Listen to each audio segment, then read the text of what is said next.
Bom dia, meus queridos.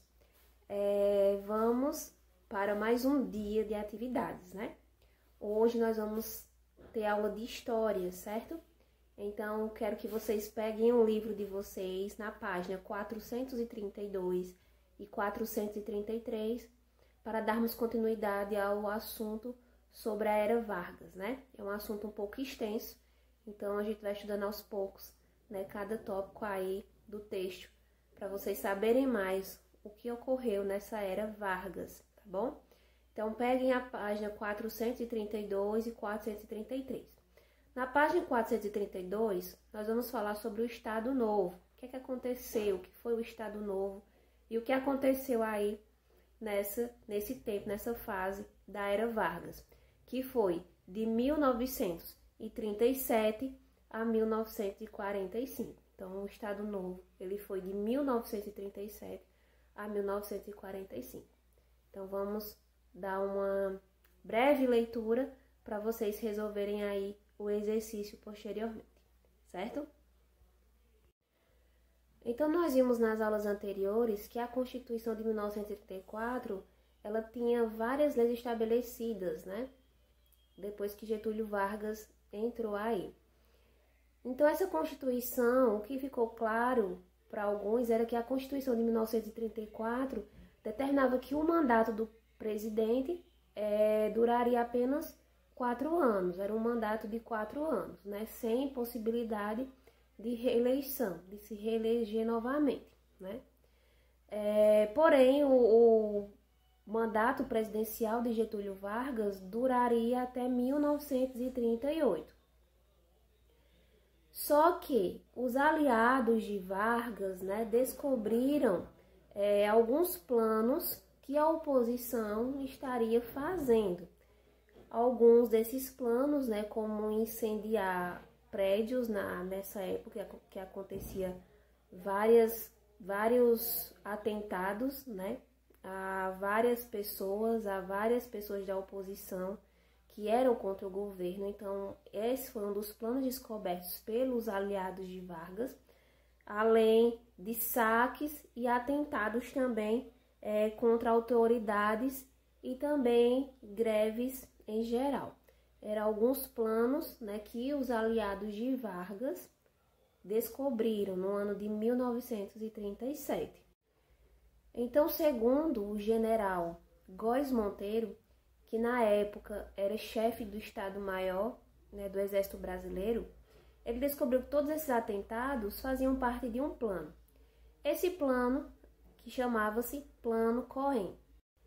Esse Plano Cohen era um documento que foi divulgado em jornais, né, e transmitido por rádio.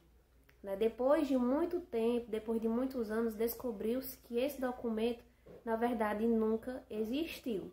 Era um documento falso, né? Então, era denominado de Plano Cohen, um plano que nunca existiu, afinal, né? Que mesmo sendo divulgado, transmitido por rádio, divulgado em jornais, depois de anos e anos, descobriram que não existia plano nenhum. Então, dá para imaginar como foi, né, o Brasil nessa época, né? Foi um caos nacional, né? Então, quando foi na data de 10 de novembro de 1937, o que é que Vargas fez? Ele mandou fechar o Congresso Nacional, prendeu os adversários políticos, né?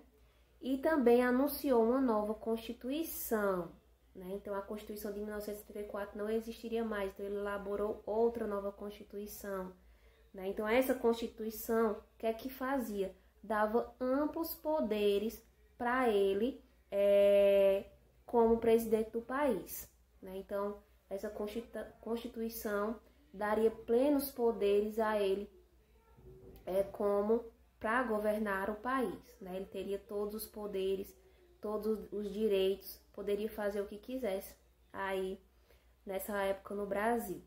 Então, essa época, a partir daí, começou a ficar implantado, né, a ditadura militar. Podemos dizer que foi implantada a ditadura militar no país, que ficou conhecida como Estado Novo, né, que foi um período bastante conhecido, estudado, vivido por muitas pessoas, né, que até hoje contam como foi essa fase da política aqui no Brasil, né?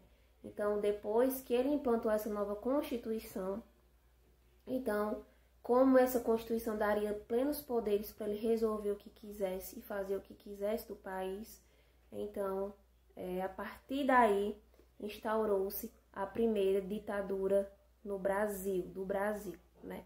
Que ficou conhecida como Estado Novo, certo?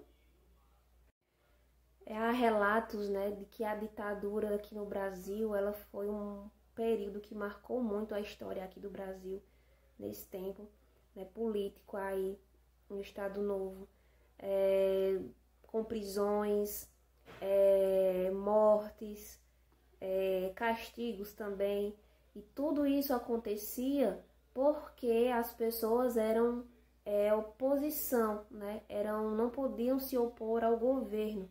Quem se opusesse ao governo enfrentaria várias consequências, como estou mostrando aí na imagem, certo? Então, a partir de 1937, o governo ditatorial de Vargas, com essa nova Constituição, extinguiu vários partidos políticos, né, como eu estou mostrando, acabou com a liberdade de imprensa, decretou o fim da autonomia dos estados e possibilitou também que o presidente governasse com leis impostas, né, ou decretos-leis. E também foram suspensas as eleições também, né, nessa época aí. Eram proibidas as greves e também qualquer tipo de manifestação contrária ao governo, como eu tinha dito. Quem se opusesse ao governo sofreria várias consequências, né? Ou eram castigados, eram torturados, alguns eram mortos, outros eram presos, outros eram mandados para fora, mandavam embora, né? Fora do país.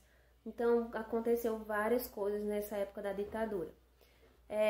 Eu quero na próxima aula de história, eu quero falar um pouco sobre a ditadura militar, certo? Eu quero só focar nela para vocês entenderem mais como foi esse período conturbado da história, tá certo?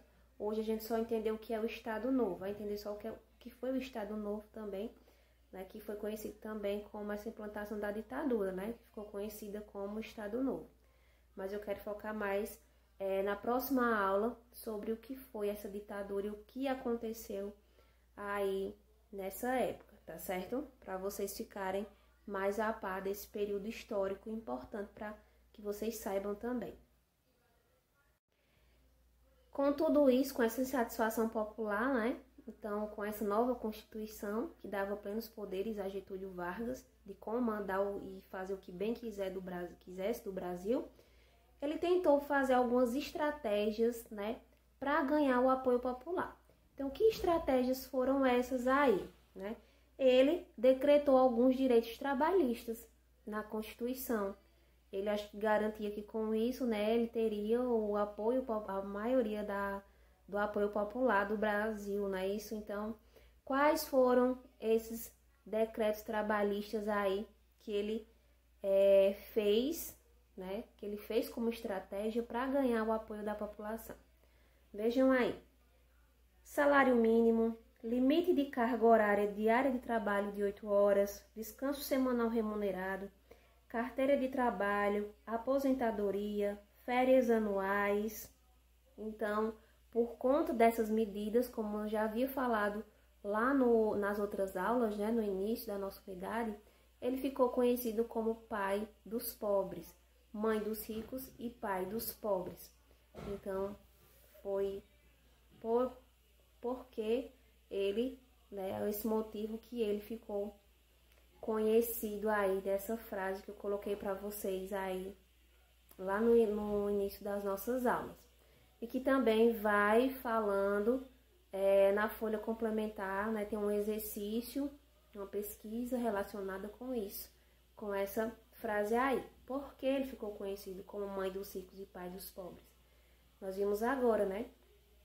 Ele ficou conhecido justamente pai dos pobres por conta dessas estratégias que ele bolou para ganhar a maioria da população, principalmente a população mais pobre.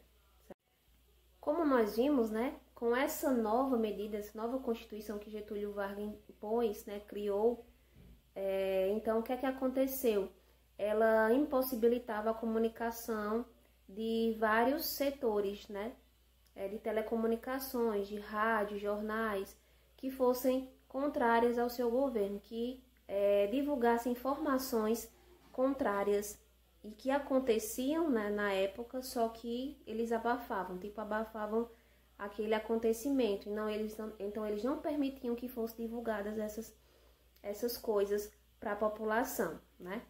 Então, nessa época, foi criada o Departamento de Imprensa e Propaganda, né? A DIP. O que era a DIP? Já está dizendo, né? Departamento de Imprensa e Propaganda. O que é que esse departamento fazia? Né? Eles, para garantirem que a imprensa não divulgasse informações contrárias ao governo, então foi criado esse departamento, a DIP, né, que controlava as informações. Então, eles fiscalizavam. Então, esse departamento foi criado para fiscalizar as informações que fossem divulgadas, né? Então, teriam que passar por esse departamento, eles teriam que fiscalizar, ver se estava tudo ok para poder divulgar para a população, certo? Então, eles fiscalizavam o quê? Jornais, revistas, rádio, televisão, teatro, cinema, entre outras manifestações culturais, né, que tivesse a ver com a imprensa. Então, esse órgão aí governamental tinha essa responsabilidade de fiscalizar todos esses pontos aí. Além de dar essa fiscalização, né, para esses meios aí da comunicação no Brasil, a DIP ela também era responsável por produzir textos, documentários, cartazes, cartilhas escolares e outras coisas que enalteciam o presidente, né, que colocavam o presidente lá em cima, né, que falavam bem do presidente, né. Então todos os cartazes que confeccionavam, todos os jornais, alguns jornais que confeccionavam, ou festas cívicas, divulgações de festas cívicas, o que é que eles faziam? Eles promoviam, né, essa imagem do presidente de forma grandiosa, né, enaltecida. Então, a maioria desses cartazes, né, expostos pela DIP ou em jornais ou outros documentos, sempre mostravam a imagem do presidente, a maioria, né? Então, eles divulgavam essa imagem boa do presidente, né? Passavam para a população, para que a população conseguisse ver que o presidente estava fazendo coisas boas, né? Coisas boas em prol da sociedade, que às vezes não era o caso, não é isso? Então, essa era a função da DIP, do Departamento da Imprensa e Propaganda. Ela fiscalizava os meios de comunicação, né, antes de divulgar aquela matéria, né, que fosse falada sobre o governo, e também produzia textos, documentários e entre outras coisas que enalteciam o presidente, né, a imagem dele perante a sociedade. Espero que tenha ficado claro aí o que foi o Estado Novo, né, o início, né, de uma guerra aí, de um governo ditatorial, né, onde quem ditava essas leis, impuseram essas leis, foi justamente, né, um governo que realmente não ligava para a população, né, não ouvia a população e ainda omitia vários casos, né, errados dentro da política, né, e isso desenvolveu um caos enorme aí no Brasil, né, como a gente já falou. E isso nós vamos ver, né, no próximo vídeo. Eu vou focar mais um pouquinho sobre a ditadura militar aqui no Brasil. No livro de vocês não tem falando muito sobre esse tema, mas eu vou trazer para vocês e vou também enviar o texto para que vocês saibam mais sobre esse período da história do Brasil, certo? Então, com essa explicação, vocês vão fazer o exercício aí, né? Primeiramente, da página 433. Só tem 4 questões, né? Então, você vai fazer essas 4 questões da página 433. Lembrando que vai a atividade na folha complementar também, certo? Tem uma pesquisa. O que você pesquisar, encontrar no livro, pode fazer pelo livro. Se você não encontrar, você faz a pesquisa pela internet. E também tem uma entrevista, né? Lá tem seguindo todo o cronograma da entrevista que vocês vão seguir lá na folhinha, certo? Essa entrevista vai ser feita no caderno. Você coloca o tema, né, do que foi estudado, coloca as perguntas e vai fazer a sua entrevista com as 3 pessoas, como tá explicando lá na folhinha, tá certo? Então, espero que tenha ficado claro. Qualquer dúvida é só entrar em contato comigo, né? Nós temos o nosso meio de comunicação e vocês podem entrar em contato comigo qualquer dúvida que tiver, tá certo? Beijos, até a próxima aula.